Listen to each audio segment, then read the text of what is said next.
Okay, so this morning we'll be looking at how to turn prospects into buyers.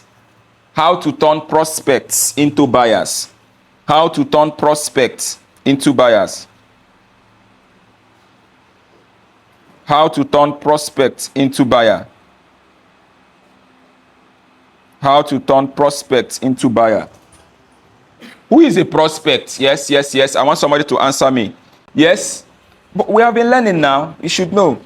Now, your understanding of who a prospect is have a significant impact on your sale. So I want us to be sure that we know what prospect is. Yes, yes. Okay, so in a nutshell, a prospect is a potential client, right? A prospect is that person. There is somebody's definition that I like. There is somebody that said, that client that came to you, that client that reached out to you, or that client you are engaged, that client you are talking to, that person you are talking with or talking to buy land from you that have not bought yet is a potential client. It's called a prospect. So that's why I can ask you a question like, who are you prospecting now? Or how many persons are you prospecting currently? Or how many persons did you prospected? Is there anything like prospected? There's nothing like prospected. Last month, do you understand? So that's what prospect is all about. So today we want to learn how to turn your prospect into buyers. All right, so first of all, let's talk about what is closing. What is closing? Closing is the moment when you lead a client to make a final buying decision. Closing is the moment when you lead a client to make a final buying decision. You are not just marketing anymore, you are guiding them to take action. No matter how good your pitch is, if you don't close, you don't earn. Few weeks ago, I taught you something. I said, how can you be talking to a client? The client says, where is the land? You tell the client the location of the land. Client asks you, how much is the land? You tell the person the price of the land. The person tells you, like the person asks you all series of questions, and after answering, you don't close. You don't close. You leave the person, and later you say the person did not buy. Closing is the point where you send account details and say, send it here. That is closing. Closing has to do with exchange, like exchange of money, exchange of products. Do you understand? I think I made this illustration one time. I went to buy a phone. I went to buy a phone for Grow Me, Android phone. So when I went there, the guy told me, how much is that phone, Seth? This Tecno 14 Pro. 14 Pro. So he was like, is it 400,000?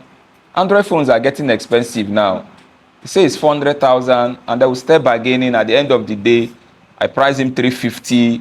Listen to how market. Listen to. Okay. Let me use this my interaction with that guy to illustrate what sales, marketing, and closing is, because these two people, they are siblings, but they are not the same thing. Marketing is the point. I went there and I asked him, look, this is marketing. I entered the shop and I asked him, I want an Android phone. He said, what brand? I said, any brand. He said, okay, what about Tecno? I said, okay, that thing is marketing. Do you understand? At the end of the day, he brought some Tecno phones, different Tecno phones. In fact, even that Camon, he brought two types of Camon 40. One is Camon 40 Pro and one is just ordinary Camon 40. And then he started giving me reasons why I should buy Camon 40. That is sales. Do you understand? He started giving me reasons why I should choose Camon 40 over the normal Camon 40 Pro over the normal Camon. That was sales. That was sales. Good. So the moment I accepted to buy it, I now started negotiating. Negotiating. He said, is it 365 or 363? And then I think I told him 360. I priced him 360. And he said it's 365. And then I said, if he's not going to sell for 360, I'm not going to buy. So he was still telling me, no, sir, 360 is not fair. 360 is not fair. But at the same time, he's writing receipt. He did not understand what I'm saying. He's trying to close the deal. So at a point, he was still telling me, I'm not going to sell for 360, but he's not writing the receipt. The only thing that he didn't write in that receipt is my name and the price. But he have written the phone model, the phone name, and everything. As I'm talking to him, he is writing. But he have not written my name because he does not know my name. I have not written the price because he does not know how much I will end up buying. Brain work. Everybody say brain work. So at the point where I said, I'm not buying, he says, sir, come now, come. Why? I don't write your receipt, finish now. Then he now asked me for my name and he now wrote the price that we agree. That is closing. He has done a beautiful marketing. He has done a beautiful sales. And then he did an excellent closing. It's at the point of closing that some of us here miss deals. That is, you do your marketing properly, you do your sales properly, you talk properly, but at the point of closing, that's where you hear failure at the edge of breakthrough. You know, chai, it remains small for enter. You are not a good closer. Do you understand? There is no such demonic failure at the edge of breakthrough. There is something you did not do right. Do you know that if you do 99 things right and do one thing wrong, do you know that everything can go wrong? Do you also know that if you do 99 things wrong and do one thing right, everything can go right? Let me illustrate. Some of you have problems with your friends currently now because they ask you for pen or you ask them for pen, maybe during exam or something, and they say, I'm not going to give you, you don't vex. But this is the same friend for the past 2 years that have been giving you all manner of support. It happens in relationship. What do you think happens in terms of divorce? It's just one thing that went wrong. Then the remaining 200 and something thousand things that has been happening are all wrong because one thing became wrong. It happens in relationship. Somebody went to dig out Uedoche's picture where he was praising me. It was just, I don't know, Nigerians, they know how to dig things. He went and packed out everything that, all the PDAs that Uedoche, you know what's PDA, right? Public display of affection. He went and packed out all the PDAs that him and Uedoche did, Uedoche and May did together and posted it and say, how can a marriage was this sweet now go? Do you understand what I'm saying? One thing was what went wrong. And that one thing scattered the 99.9 things that was going right. That one thing can be anything. It can be sleeping and snoring. It can be staying out late night. It can be he came back. It can be the wife came. I don't want to say what I want to say. But it can be anything. Are you understanding what I'm saying? So you can do 99.9 things right. Just that one thing you do wrong, you will never.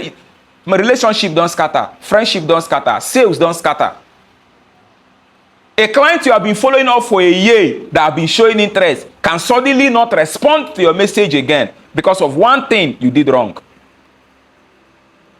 And the place we do wrong mostly in marketing is in the point of closing. Follow me gradually. Please, can you face this fan? Can you face me this fan? I'm sweating. Follow me gradually. So you can just make one small mistake. How? You are talking to a client. You say, client says, send account details. You send your personal account detail. It can trigger the client to say, your company no get account details.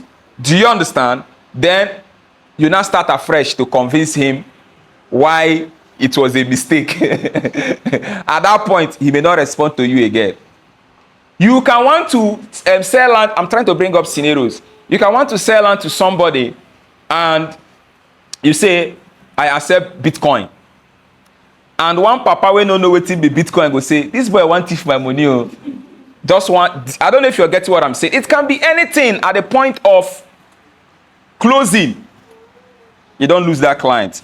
So why most realtors fail to close deal? Number one, they talk too much and never ask for the sale. You talk too much. You don't ask for sale. You don't ask for sale. They fear rejection or being seen as too pushy. They don't know how to identify when a buyer is ready. They leave the conversation open-ended with, okay, let me know. Let me talk about this one. You leave the conversation open-ended with, okay, let me know.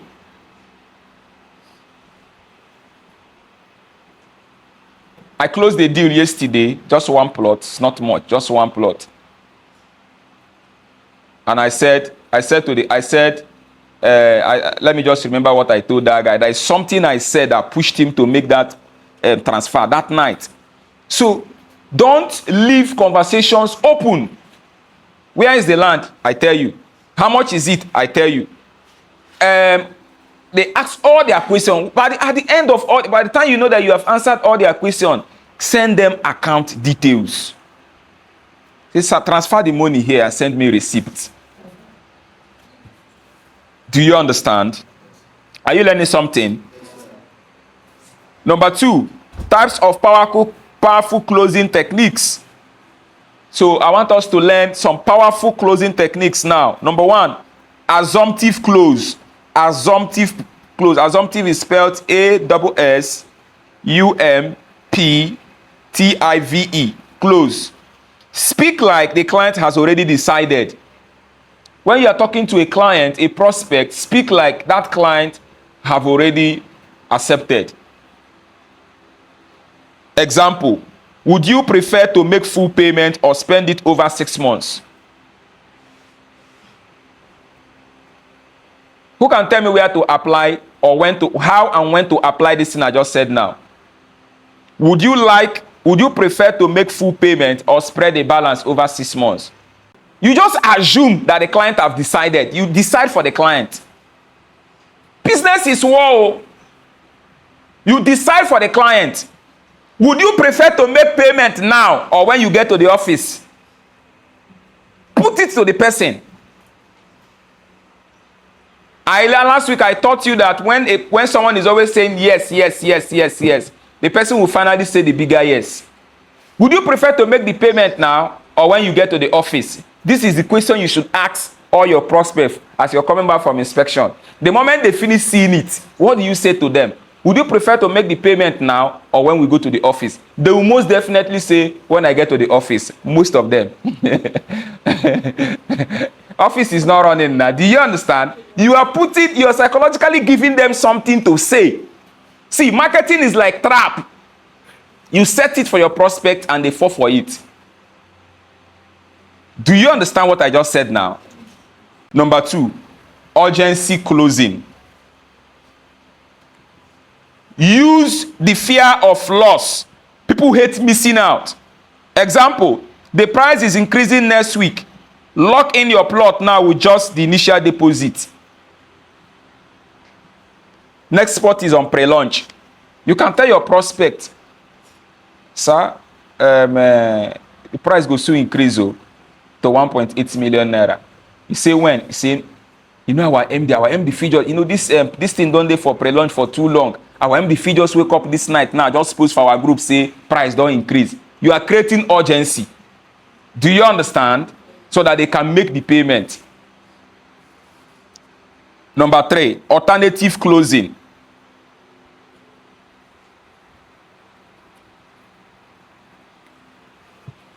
Give two options, both leading to commitment. Give two options that are leading to commitment. Would you prefer a corner plot or something closer to the gate? How many of you know what is corner piece? Corner piece land. How many of you know what is corner piece land? Number four, testimonial closing.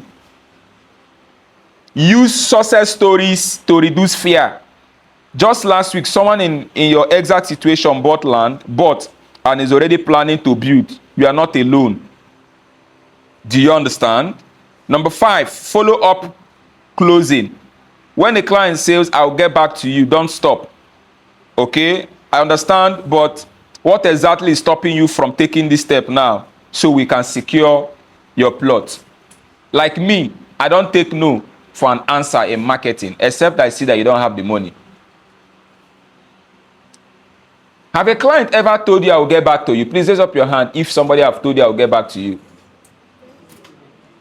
It's like I will get back to you is a normal thing. But you see, if a client tells you I will get back to you, what do? You say, okay, nah. No, nah. No. I will get back to you in Nigeria is a way of saying I'm not interested. They don't want to hurt you. That's why they are saying I will get back to you. Do you understand? Now, I learned this raw experience in the early hour of my real estate career. So, and I want to just teach you this for free. Most of the things that I teach you comes from my personal experiences. When I started real estate newly, I used to be very frustrated. Clients used to frustrate me.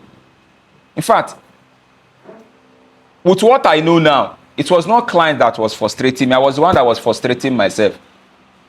You know that ignorance is very expensive.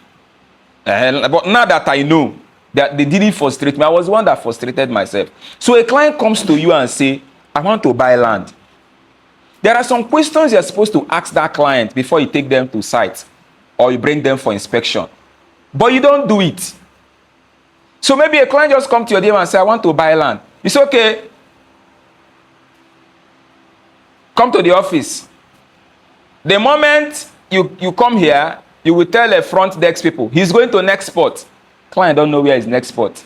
But he has something he wants in his head. Boom! Adiele will carry them to Elele. As they are going, they are confused. Now here I want to build the 4-bedroom flat where me and my children go. They will not say anything, no. You keep driving. This is why you get most of the I will get back to you. They get to Elele. The client look. Nah, no be this kind thing I want. Do you understand? Person wey want build house wey go live. He can't go next spot. No. So some clients don't have time to talk. They don't have time to do all the explanations. They will just tell you, I will get back to you. Do you understand? How to reduce I will get back to you? Very simple. I learned this in a hard way.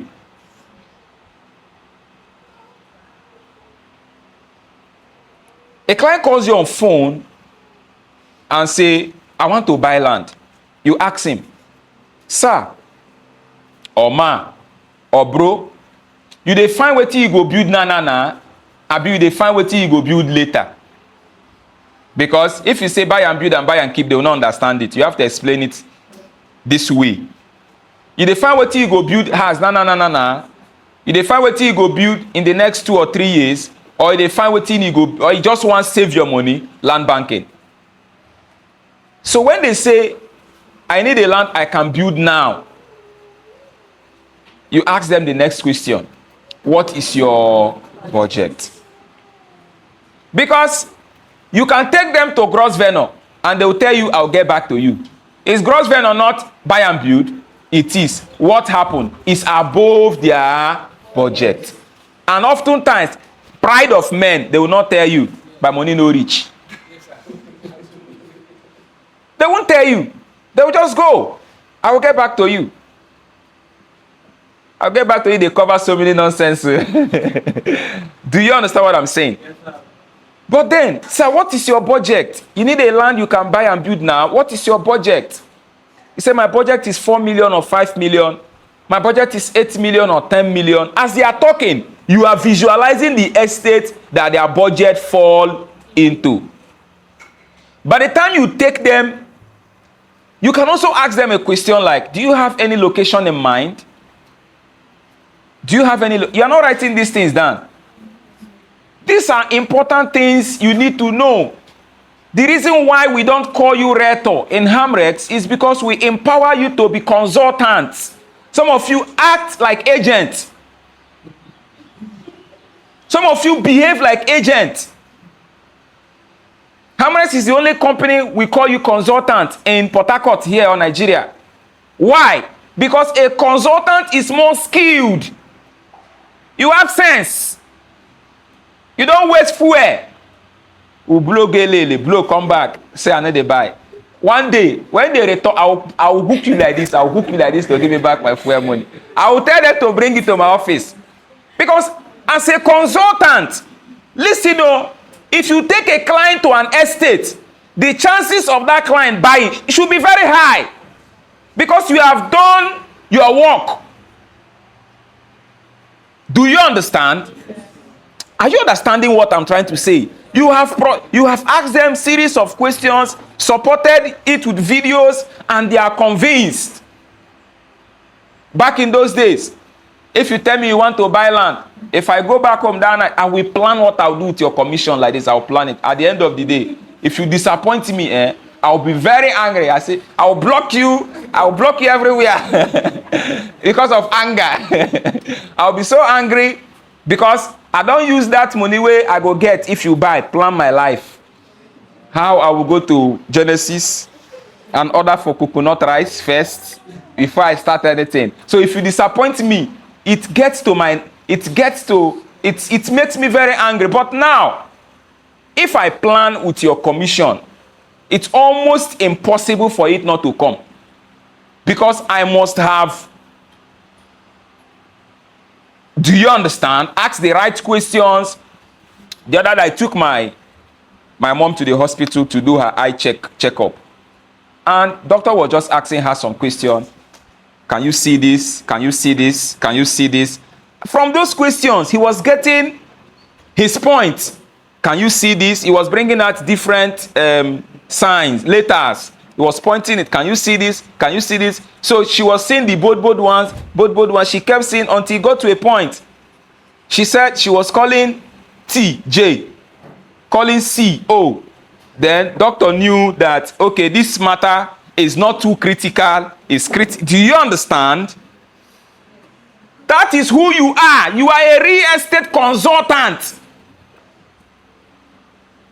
But some of you act like agents. We don't accommodate agents here. We accommodate professionals, luxury consultants.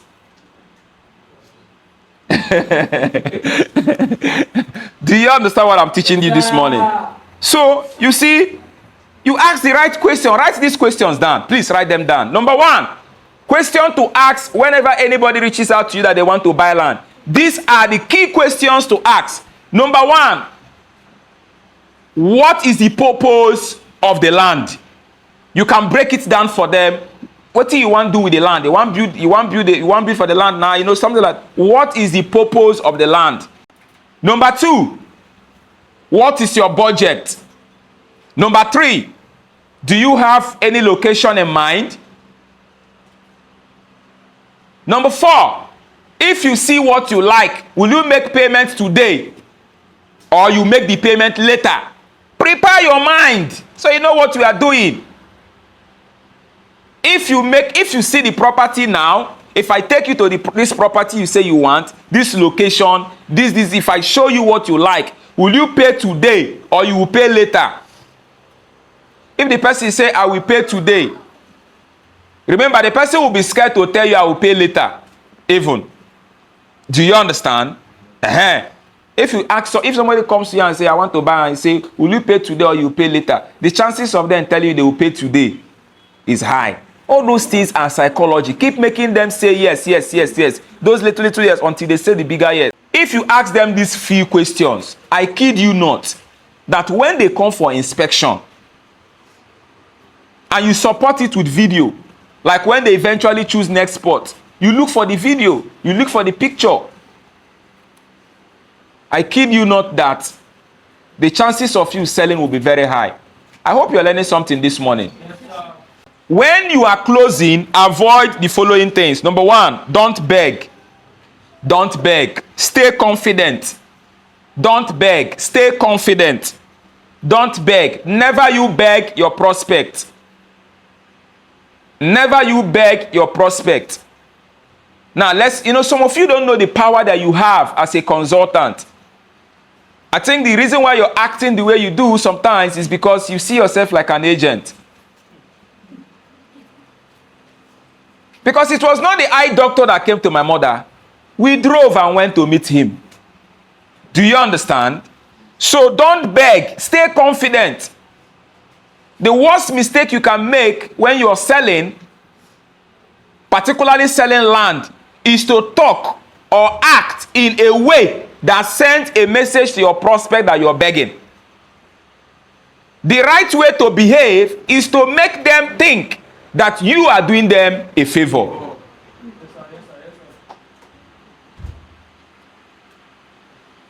Anyhow you want to put your speech, anyhow you want to keep your posture, anyhow you want to keep your face, always act, behave, and talk like you are doing your prospect favor.